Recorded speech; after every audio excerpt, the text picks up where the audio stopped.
हाँ, आप मेरी रिकॉर्डिंग करके वीडियोस लगाना शुरू हो गई हैं ना, बीच में कुछ और लोगों ने की हैं। अब मैं मुख्तलिफ जगह पे मुस्त तरीके से बोल रहा होता हूँ, कई लोग मुझे फ़ोन करके, बड़े लोग बारीकी से देखते हैं, कई लोग कहते हैं डॉक्टर साहब आप कभी तो किसी लेडी डॉक्टर साहबा का जिक्र करते हैं, उनका नाम भी कभी कोई और कभी कोई। अब मैं उनसे भी मजबूर हूँ, वो कहती हैं ख़बरदार मेरा नाम लिया, तो कहीं मैना कहीं नैना कहीं मैमूना कहते हैं। तो कभी आप कहते हैं आपकी बहन बीमार थी तो वो ऐसे हुआ, कभी आप कहते हैं आपको सुई लग गई ऐसे, कभी आप कहते हैं वो डॉक्टर साहबा एक और काले यरकान के मरीज़ को दुआ करा रही थी तो मैंने डांटा उन्हें, सीनियर था, तो ये क्या कर रही हो, वो क्या कर रही, तो ये कैसे हो सकता है। और कभी आप कहते हैं मैं हीरा मंडी गया तो बाबे ने पकड़ लिया। बाबा अपनी ज़िंदगी में सख्ती से मना करते थे कि मैं उनका नाम ना लूँ, और मैं जब उनसे मिला था, जब फंसा हुआ था, उससे पहले भी 1 साल पहले मैं उनसे मिला था दाता साहब में, लेकिन वो इतनी सख्ती से उस मीटिंग से मना, मुझे नहीं उस वक्त पता था वो कौन है क्या है, वो एक अलग कहानी है। तो वो मुझे उस वक्त कह रहे थे कि ये नहीं सुनानी कहानी किसी, तो वो फिर सही कभी। तो वो जितनी बातें मैं मुख्तलिफ़ तरीके से आप लोगों को कहता हूँ, उसमें भाई कई पर्दा नशीनों के नाम आते हैं। अब मैं तो सरे बाज़ार पकड़ा गया और नंगा नाच नाचना पड़ रहा है, तो वो बड़े लोग जो होते हैं भाई, उनके बड़े नखरे होते हैं, उनके बड़े दर्जे जब होते हैं तो हुक्म होता है कि उनके पर्दे भी बड़े होते हैं, तो वो मैं नहीं बोल सकता। तो आप मुझे, मैं ही गलत हूँ, मैं ही फ्रॉड लगा रहा हूँ, मैं ही झूठी कहानियाँ गढ़ गढ़ के सुनाता हूँ, तो ज़ाहिर बात है झूठे को याद नहीं रहता उसने सुबह को क्या था शाम को क्या था। तो आप ये ना देखें, मेरी मुलाकात छोड़ें बाबा जी से, मैं कभी मिला भी था कि नहीं, आप इसको छोड़ें, ठीक है। हो सकता है ज़िंदगी में मैं बाबा जी को पत्थर मारने वालों में से ही था, या काकी ताड़ नाम का ही मजाक उड़ाता था, लेकिन अब जो मैं कह रहा हूँ कि सूरह रहमान सुने दुआ करें, मैंने ये कर लें, आप छोड़ें परे, आप मेरे चक्कर में ना पड़े। मैं तो हूँ झूठा, ये मैं मान रहा हूँ, ठीक है, सबके सामने कैमरे पे आज कह रहे, तो मेरे से बड़ा कायनात में झूठ कोई नहीं है, मैं हूँ ही झूठ। सफ़ेद हूँ कि नहीं ये पता नहीं, आप लोग देखने में कर लें, थोड़ा सांवला हूँ तो या संभलाया हुआ हूँ, तो मैं नहीं हूँ, मैं झूठा ही हूँ। तो और दूसरे कह रहे थे आप इतने पहुँचे हुए हैं, ये मुझे बड़े ज़बरदस्त अब नामे आने शुरू हो गए हैं, बाकी क़यामतों के भी आने शुरू हुए हैं। तो कहते हैं आप बहुत पहुँचे हुए हैं, तो मेरे हाथों की तरफ देखें, मैं ऑन रिकॉर्ड करवा के जा रहा हूँ, ज़िंदगी का पता कोई नहीं है, मैं पहुँचे हुए में से नहीं हूँ। ज़िंदगी में पहुँचने की कोशिश की थी, बड़ा बुरा गिरा, बल्कि गिरा दिया गया, तो मैं गिरे हुए में से हूँ, ठीक है, तो मैं गिरे हुए में से हूँ, गिरा हुआ हूँ। तो शर्मिंदगी में ये भी नहीं बताया था कि पहुँच के वापस पलट आया हुआ हूँ। अल्लाह ने तो पूरी जन्नत हवाले की थी, बस कहा था ये काम ना करना, बस कर बैठे, वही काम सबसे पहले किया, तो फिर गिरा दिया गया, तो कहा चलो जाओ उधर नीचे बैठो। तो आम आदमी समझ लें मुझे।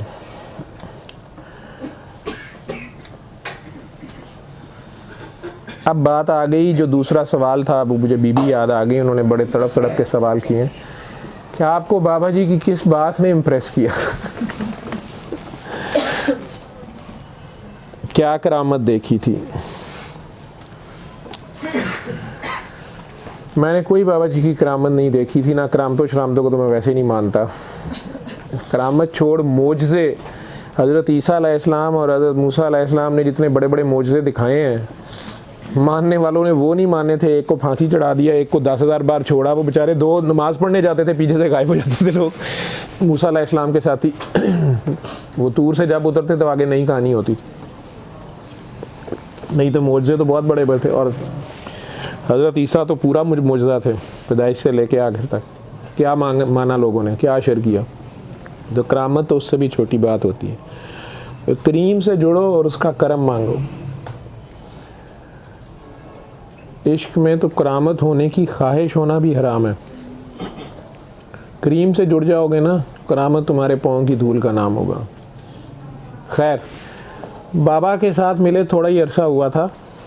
असल जो वाक़या है, आज मैं असल वाक़या बोल देता हूँ। मैं इसको भी ब्रीफ़ करते हुए पहले भी सुनाया, तो मैं कहता हूँ मैं गाड़ी चला रहा था, असल में मुझे तो गाड़ी उस वक्त चलानी नहीं आती थी, तो ब्रीफ़ करने के लिए कहता हूँ। कामरान कामी गाड़ी चला रहा था, जैसे बाबा जी कहते मेरा ड्राइवर, मेरा सबसे छोटा भाई, वो गाड़ी चला रहा था, बाबा जी आगे साथ बैठे थे, मैं पीछे बैठा हुआ था, जो असल वाक़या। और वो हीरा मंडी वाली साइड से ही हम निकले, लेडी विलिंगटन से, और हमने दाता साहब की तरफ टर्न लिया।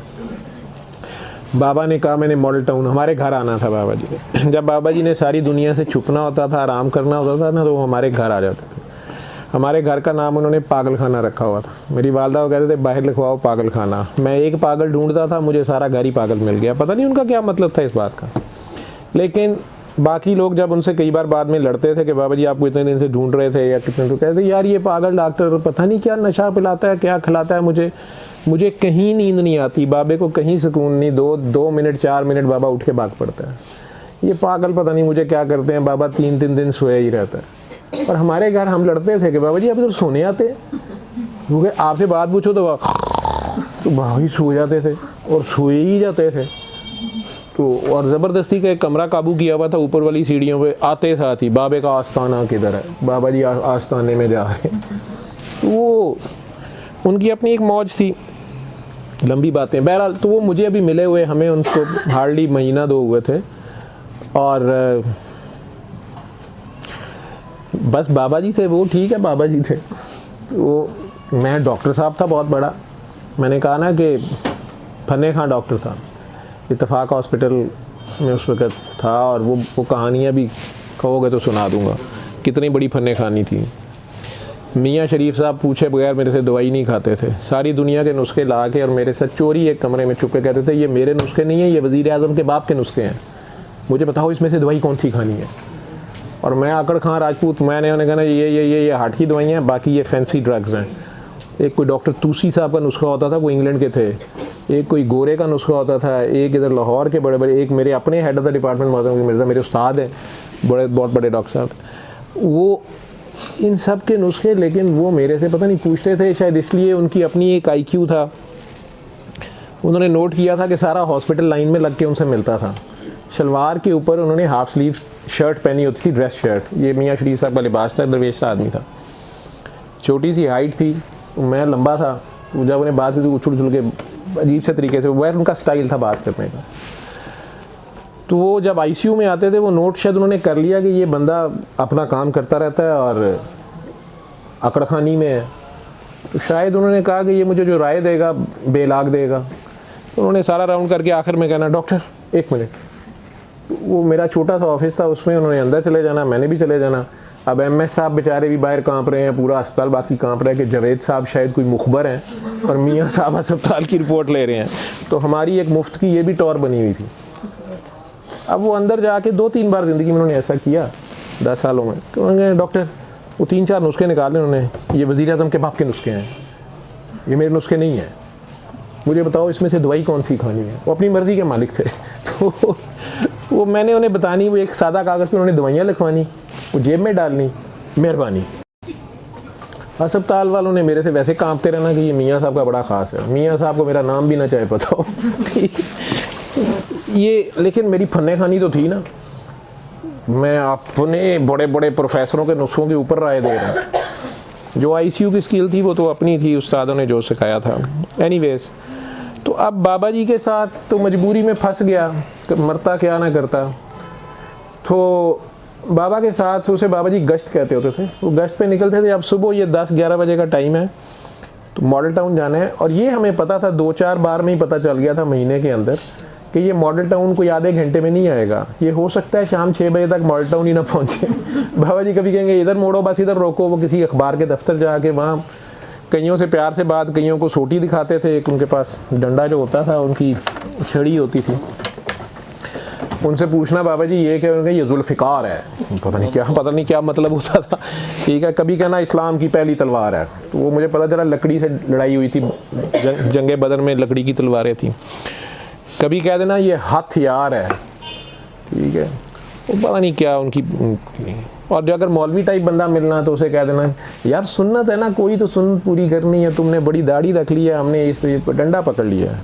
तो कई उनके जवाब होते थे प्यार के। तो ये लाजिम नहीं था कि बाबा जी अभी हमें लेके जा रहे हैं तो अब हम मॉडल टाउन फ़ौरन पहुंच जाएंगे, मेरे घर आ जाएंगे। वो रास्ते में कई काम करते करते शायद शाम को पहुँचे। अलबत्ता जिनके दरमियान में फ़ोन आने हैं, मेरे अगर कोई आने हैं, कोई दुआ वाला कुछ, तो उसे कहना इसको कहो मेरे तुम्हारे घर पहुँचे, बाबा उधर आ रहा है। अगर उन्हें आने हैं, ओ भाई मैं पागल डॉक्टर के साथ हूँ, मैं उसके गाड़ी जा रहा हूँ, उधर आ जाओ। उधर से घर वालों को पता चल जाना कि बाबा जी आ रहे हैं, दुनिया बैठी अब वहाँ इकट्ठे हो ही जा रही है। मेरी बेगम साहबा बेचारी किचन से चाय बना बना के बाबा जी से उनकी ये लड़ाई होती थी कि जब मैं फारिग होती हूँ तो आप सो जाते हैं। सारी ज़िंदगी उनकी ये लड़ाई रही है। वो आप लोगों को कर रही हैं एंटरटेन, और बाबा जी तो कह के, और बाबा जी रास्ते में चाहे सेक्रेटेरिएट में, चाहे बकौल मेरे डंडा पोला कर रहे हैं या कहीं अदालतों में चले गए या कहीं भी चले जाते थे। अब वो गश्त शुरू हुई थी कि चलो जी मॉडल टाउन जाना है। कामी गाड़ी चला रहा था, मैं पीछे था, बारिश हो रही थी और थी सर्दियों की बारिश। ये गंद डाल देती है, ठंड कर देती है, लेकिन अच्छी तरह धोती भी नहीं है, किनमिन ही होती है, उदास उदास सी। बहरहाल वो जो ही हमने टर्न किया लेडी विलिंगटन से टुवर्ड दादा साहब, तो एक बूढ़े से बुजुर्ग आदमी, कोई 70, 60, 65 साल के होंगे। उन्होंने पेंट कोट वैसे पहना हुआ, लेकिन मेरी तरह शायद बहुत बसीदा था, पुराना था, या लंडे का था, या वैसे पहन के पुराना हो गया था, लेकिन अपनी वज़ा कता संभाली हुई थी। अब वो बारिश में भीग रहे हैं और बेचैनी से इधर उधर देख रहे हैं कि कोई बस या कोई टांगा या कोई पब्लिक ट्रांसपोर्ट आ रही है कि नहीं। कामी ने, हम दोनों भाइयों की आदत थी वैसे, तो वो कामी ने गाड़ी रोक ली उनके पास, फुटपाथ पे खड़े थे। मैंने वो गाड़ी का दरवाज़ा खोल दिया, मैंने कहा जी आ जाएं आप, जिधर आप बैठ जाएं। वो फ़ौरन रुक गए। छतरी भी उन्होंने वैसे उठाई थी, लेकिन फटी हुई थी, थोड़ी सी गीले हो रहे थे वो। तो उन्होंने कहा नहीं, आपकी गाड़ी ख़राब हो जाएगी, आ जाएगा अभी कोई टांगा। आज मैंने लोहारी तक जाना है। मैं कहा जी हम उधर ही जा रहे हैं, आप आ जाए। कहते नहीं आपकी गाड़ी गिली हो, बहुत मेहरबानी। मतलब इतनी वजह वाले वो थे या जो भी कर रहे थे। अब बाबा जी आगे बिल्कुल लात अलग छड़ी पकड़ी हुई है और बगला बन के बैठे हुए हैं। हमने कहा बगला, वो खुद ही कहते बेटा बाबा बगला बन जाओ, नहीं तो पकड़ा जाएगा। पता नहीं क्या मतलब था। तो वो बगला बने हुए थे, बिल्कुल चुप, कोई ताल्लुक़ नहीं है उन्हें कि ये क्या एक्टिविटी तुमने शुरू कर दी है। अब उन्हीं बुज़ुर्ग को जब मैंने दूसरी बार कहा तो कहते कि नहीं वो मैं सारा गीला हूँ, या आपकी गाड़ी ख़राब हो जाएगी। वो थोड़ी बारिश पड़ रही थी, सीट पे आना शुरू हो गई। मैंने हंस के कहा जी ये तो वैसे भी गीली हो रही है, आ जाएं। अब वो बेचारे मजबूर हो गए, वो बैठ गए। मुझे आज भी याद है कि वो बेचारे गाड़ी में भी अकड़ू हो के उतनी सी जगह पे कि जितनी कम से कम जगह वो लें या गीली कम हो, और दुआएं दी जाएँ और साथ बार बार कही जाएँ। वो थोड़े से उर्दू स्पीकिंग थे, तो बड़े रख रखाव वाले, कोई शायद ज़माने की गर्म सर्द उन्होंने झीली हुई थी। तो बार बार कही जाए कि आपने तकल्लुफ़ किया, वैसे आपने खामखा। मैंने कहा जी हम उधर ही जा रहे हैं। मैंने कहा नहीं ये लोहारी तो यार, मैं भी बस ये हड्डियां जवाब दे गई, नहीं तो कुछ उन्होंने जिस्म को भी कोई गाली दी। बहरहाल जब भाटी चौक में पहुंचे तो अब हमने तो वहाँ से राइट स्ट्रेट जाना है मॉडल टाउन, लेकिन कामरान ने गाड़ी लोहारी की तरफ ही मोड़ ली। उन्होंने दोबारा कहा कि नहीं बस आप लोग किधर जाना है। मैं कहा हम इधर ही जा रहे हैं। हालांकि हमें नहीं जाना था उधर, लेकिन 2 फरलांग या 1 किलोमीटर भी नहीं था। वो गाड़ी मोड़ी, वहाँ पहुँचे तो उन्होंने दूर से शोर डाल दिया कि बस इधर ही, मुझे इधर उतार दें। वो घोड़ों वाला छोटे से वो स्टफ्ड घोड़े लगे हुए हैं वहाँ पे, कहते ये इधर उतार दें, बस वो सामने वो मेरी खोली है। तो वो मस्जिद के कोई 7 मकान से छोटे छोटे, वो दरवाजे के आगे एक टाट का पर्दा भी लटक रहा था, मुझे याद है। लेकिन दरमियान में वो साइड रोड थी काफ़ी बड़ी। तो वो कह रहे थे कि बस मुझे इधर उतार दें और मैं अब चला जाता हूँ। लेकिन बारिश थी ज़रा तेज़। कामरान ने और वो कट में से गाड़ी निकाल के तो एन उनके दरवाजे के आगे गाड़ी रोक दी। वो साहब उतरे और बहुत ज़्यादा दुआएं, और अब वो अंदर नहीं जा रहे, वो खड़े हैं कि बहुत मेहरबानी और ये हो वो हो। बाबा जी टोटल इस दौरान चुप है। कामरान वहाँ से यू टर्न अप लेने लगा क्योंकि हमने वापस आना था। तो बाबा जी एकदम उसके कंधे पे हाथ रख कहते हैं गाड़ी सीधी चला। काम सीधी चला दी। आगे लक्ष्मी चौक आ गया। बाबा जी कोई नहीं बोले तो कामी लक्ष्मी चौक से भी गुजर गया। सर्कुलर रोड हो गई। सर्कुलर रोड से चलते चलते हम 2 मोरिया पुल, हम रेलवे स्टेशन आ गए। अब जब रेलवे स्टेशन आए तो मैंने पीछे से पूछा, मुझे लगा बाबा जी सो गए हैं। मैं नहीं याद कराऊँ किधर जाना। मैं कहा बाबा जी किधर जाना है। कहते वाह भाई यार मॉडल टाउन जाना है, तेरे घर जा रहे हैं। तो बाबा जी मॉडल टाउन उधर भाटी चौक से जाना था, इधर किधर आप आ गए इतने रश में। और कहते वो उस बाबे के लिए कहा था। अब मैं थोड़ी देर चुप कर गया, बाबे के लिए कहा था। फिर मैंने कहा अच्छा। हम ठहरे ज़रा, अंदर से मौलवी था मैं कहा अच्छा आपने कहा कि मेरा झूठ बोल दिया था मैंने कि हमने तो इधर को ही आना था। तो आपने कहा चलो मेरा झूठ सच हो जाए, मेरी एक गुनाह ना मेरे पल्ले पड़े। तो बाबा जी कभी कभी चिढ़ जाते मेरे बोलने से। बाबा जी कम गो थे। तो बाबा जी ऐसा करके मुझे क्या लगे तेरी नेकी और बुराई से जुड़ाई, झूठ से और सच से। और उसके लिए कहा था उस गरीब की इज्जत नफ्स मजरू हो जानी थी।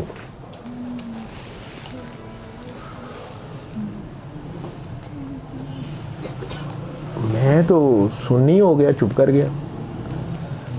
अब उस बाबे को हमने ज़िंदगी में कब मिलना है, कहाँ मिलना है कि उसकी अना को ठेस पहुँच जाएगी या उसकी इज़्ज़त नफ्स मजरू हो जाएगी, उस पर एहसान जताया जाएगा कि जी हम उसके लिए इधर को आए थे। मैं ये कई बार करता था, लिफ्ट अभी भी करता हूँ तो उसके सामने से ज़रूर वापस मोड़ता हूँ कि इसको पता चले वैसे मैं इधर ही आया था। लेकिन मुझे उससे नहीं कुछ लेना था, मकसद होता है कि वो भी आइंदा किसी साथ ऐसे सलूक करे, अगर थोड़ा सा 2-4 किलोमीटर जाना पड़ जाए तो चले भी जाएं। और कई बार नहीं भी छोड़ता। आप में से कई रात को जब वापस जाना तो कहते हैं सर मेरे पास भी गाड़ी नहीं है। मैं नहीं कहता क्रीम में लाओ, ठीक है, क्योंकि अब मैं क्रीम के चक्कर में हूँ, ठीक है, अपना अपना क्रीम है तो अब नहीं मैं करता। खैर, तो वो फिर हंसते हुए कह देंगे वैसे मेरे पास भी गाड़ी है। ये चक्कर देते हैं ना मेरे साथ जितने हैं, ये सारे जलेबियाँ खाते हैं और खिलाते हैं। तो वो बाबा की ये जो बात थी कि उसकी इज्जत नफ्स मजरू होनी थी,